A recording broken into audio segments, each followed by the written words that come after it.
of the Bombay High Court, renowned for her profound contributions to criminal jurisprudence and her fearless pursuit of justice. Honorable Ladyship did her schooling at St. Joseph School, Solapur and St. Annie High School, Pune. Pursuing higher education, she obtained her BA in Political Science from Ferguson College, Pune, followed by an MA in Political Science and Public Administration from the University of Pune. She earned her LLM from the same university after completing her law degree at the Symbiosis Law School, Pune. She began her legal practice directly at the Bombay High Court, Aurangabad bench in 1990, where she joined the Chamber of Advocate Sri Satyanarayan Loya and worked alongside him until 1996, specializing primarily in criminal law. Throughout her career, she has also appeared as a special counsel for the Airport Authority of India Limited and the Cement Corporation of India. Throughout her illustrious judicial career, she has presided over numerous high-profile and legally significant cases and has disposed of approximately 18,000 cases.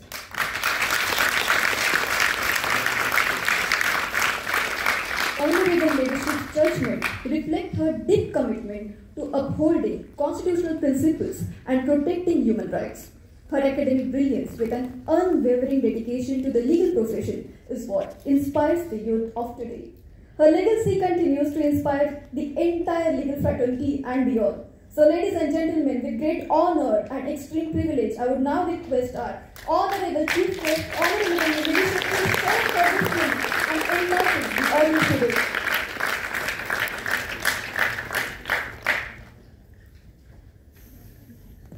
I can still say good morning. Anyway, I first wish everyone a happy International Women's Day, and at the very threshold, I would thank Dr. Rajasri Varadi, Dr. Karuna Malviya for inviting me here to wish you all this International Women's Day. So, the first question would be, why do we celebrate this day? Is it one day or just 24 hours of celebration to pat your own back and say, oh, we are women and we have achieved a lot?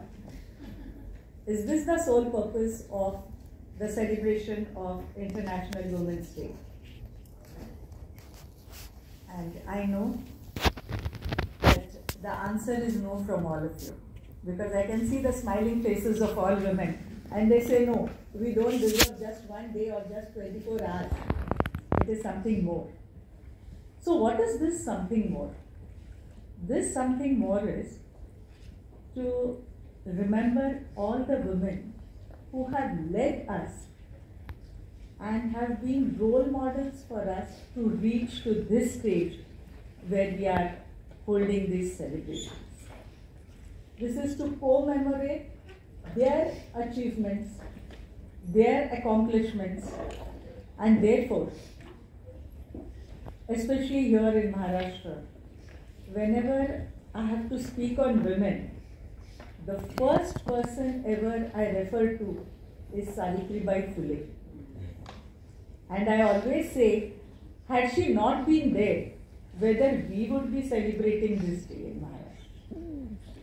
That is the first question that would rise. And imagine the circumstances in which Savitribai Phule led the path to see that the women are educated. And therefore, today the first salutations on this day should go to Savitribai Phule.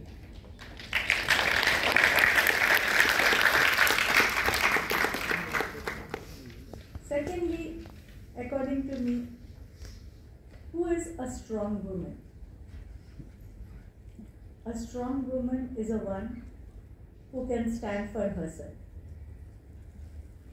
A stronger woman is a one who can stand for others also at the same time when she is standing for herself.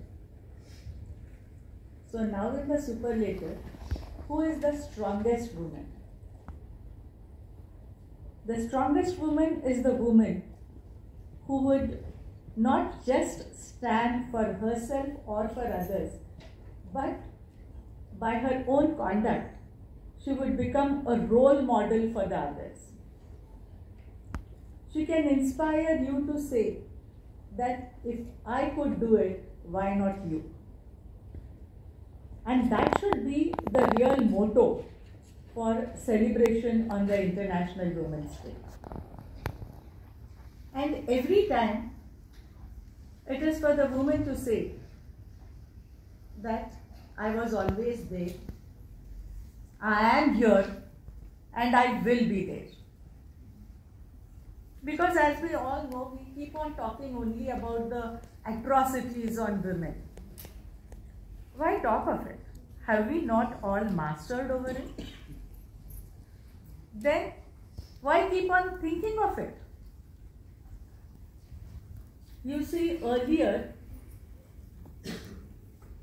there was always a myth that it is only the man's world. And that was one reason why the woman always had to walk under the umbrella of a man in one or the other role, maybe father, husband, brother, whoever it may be. And then, as usual, the men were very wise.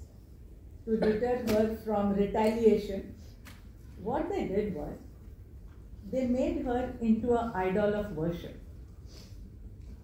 So naturally, an idol has to be in the temple. It's a stone idol. They can't speak. They can only bless. And therefore, we were idols of worship. But then, there was a spark of light when the women decided to lead the path, to use their potential to the best. It's not always about womanhood, how we are strong. I have always been saying that when we speak about women, you need not be a feminist. There's a lot of difference between appreciating women and being a feminist. Feminist is an extreme thing, and that you may ask someone like me. I'll give you an example. Normally when there are male judges, like I'm speaking for my field, you need not record it, keep it down.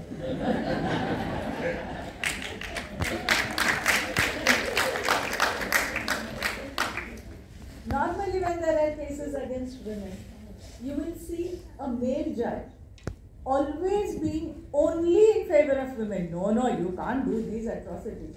Somewhere the fear is there. I hope the Women's Commission people will also understand that no, you have to appreciate them, only then you are strong, you are full-fledged. But when it is a woman judge, she knows the other woman in and out. And she can take a balanced view. She will not keep on saying that no, the woman is always right. Because after all, a woman is also a human being. She can never claim that being a woman, she is always right. Whatever she thinks is the best for everyone. So naturally, and this I am not speaking only for myself. Even if you see all the recent judgments, you will appreciate that women judges can take a balanced view without having any bias either against a man or a woman. And this is one reason why, even when I was a lawyer, I never liked anyone referring to me as a woman lawyer or a woman judge. Why? We are a lawyer. The Bar Council has not given us the sanad as a woman lawyer. Neither the judiciary has elevated us because we are women. They felt the potential that you are a judge. So let us take the role in which we have been put in. Why assume? So even when women were practicing law, there used to be some women who used to come and say, I think they should understand that we are women. We can do this. I said, what is there to understand? You are a lawyer? Be a lawyer. The judge is not going to look at you as a woman lawyer. So don't try to be a woman before the judge. Try to be a lawyer and you will succeed. And that is the key to success. Most of the time there is no reason to take any advantage or have any brownie point because you are a woman. The profession is gender neutral. According to me, every profession is gender neutral. But even then, I should proudly say that women are better administrators than men, and we have one of them here. So, and there is a reason for it.